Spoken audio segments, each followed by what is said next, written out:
Guys, welcome back to AppIQ, and in this video I'm going to show you how to enable or disable hide offensive words on your keyboard for your voice input. So do a swipe up, click on settings, click on general management, click on your Samsung keyboard settings. Scroll down guys to where you will find a voice input.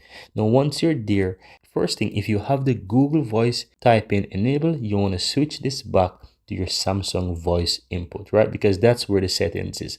So once you have the Samsung voice input enabled, if you look down to other settings, you will see the hide offensive word. So in case you have it on and you want to turn this off for some reason, you can toggle it off.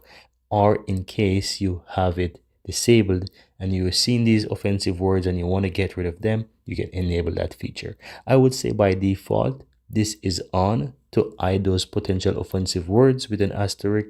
But if for some reason you enable it in the past and don't remember and want to simply hide those again, you need to have this feature enabled so that it will hide those potential offensive words. And that's how you do it, guys. Very easy and very simple.